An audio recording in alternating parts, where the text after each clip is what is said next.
Hello সব্বাইকে, তোমরা সবাই কেমন আছো? আশা করছি সব্বাই ভালো আছো। তো সামনে যে মন্দিরটা তৈরি হচ্ছে ওটা কি মন্দির বলো তো?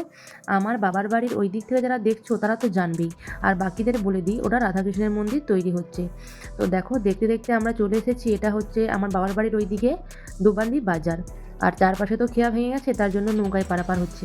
আর এই মন্দিরটা হলো পুরুষোত্তমপুরের কালী মন্দির। কি ঠিক বললাম তো? যারা জানো তাড়াতাড়ি কমেন্ট করে বলো ঠিক বলেছি না ভুল বলেছি। উল্টো রথের পরের দিন সবাই মিলে বেরিয়ে পড়েছিলাম ক্ষীরাইয়ের গোসাই বাবার মন্দিরে যাওয়ার উদ্দেশ্যে।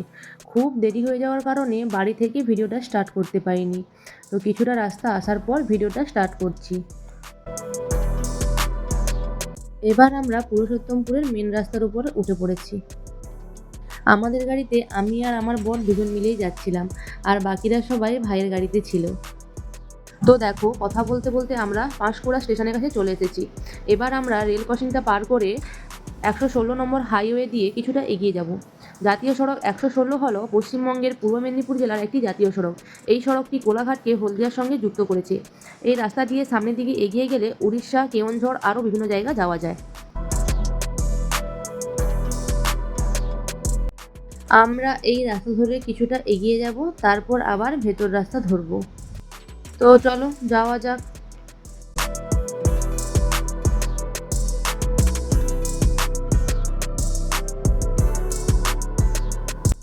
তো প্রায় আমরা চলে এসেছি, আর কিছুটা রাস্তা বাকি। এই যে রেল লাইনের সাইডের রাস্তাটা দেখছো, এটা তো আমি আগেই তোমাদের রিলসের মাধ্যমে দেখিয়েছি।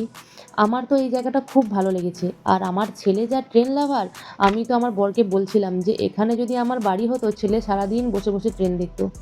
তো কথা বলতে বলতে দেখো একটা বন্দে ভারত ট্রেন চলেই গেল। আর এই যে মন্দির দেখছো, এই মন্দিরের গা দিয়েই কিন্তু ট্রেন যায়।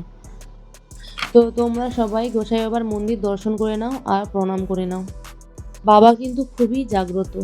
পূর্ব মেদিনীপুরের খিরাইয়ে গোসাই বাবার মন্দিরটি অবস্থিত। এটি 500 বছরের পুরনো মন্দির এবং চৈতন্য মহাপ্রভুর শিষ্যদের দ্বারা প্রতিষ্ঠিত। এই মন্দিরটি খুবই জাগ্রত এবং নিঃসন্তান দম্পতিরা এখানে সন্তান লাভের জন্য প্রার্থনা করে থাকেন। আবার দেখো মন্দিরের গল্প করতে করতে আমাদের পুজো দেওয়াও হয়ে গেছে, আর আমরা বেরিয়েও পড়েছি বাড়ি যাওয়ার উদ্দেশ্যে। আমার বর এখানে গাড়িটা ঘুরিয়ে নিচ্ছে। গাড়িটা ঘুরিয়ে নিলে আমরা সামনের দিকে এগিয়ে যাব। তো চলো এবার বাড়ি যাওয়া যাক। আমরা যখন ওখান থেকে বেরাই প্রায় 2:30, তখনও পেটে কিচ্ছুই পড়েনি, এত খিদে পাচ্ছিল কি বলবো। ভাই মন্দিরের কাছে কিছু খাওয়ার কিনেছিল। ভাইকে মাঝ রাস্তায় দাঁড় করিয়ে ওদের কাছে কিছু খাওয়ার নিয়ে খেয়ে নিয়েছিলাম, না হলে যে কি বলবো পেটে যা ইঁদুর দৌড়াচ্ছিল। ভাইয়ের গাড়িতে যেহেতু সানরুফ আছে, তার জন্য আমার ছেলে আমাদের গাড়িতে ওঠেনি, মামার গাড়িতেই উঠেছে। আর তিনজনে দেখো হাওয়া খেতে খেতে বাড়ি চলে এসেছে। এইদিকে আমার ভাই একটা হিরোওয়ালা শট দেবে দেখো।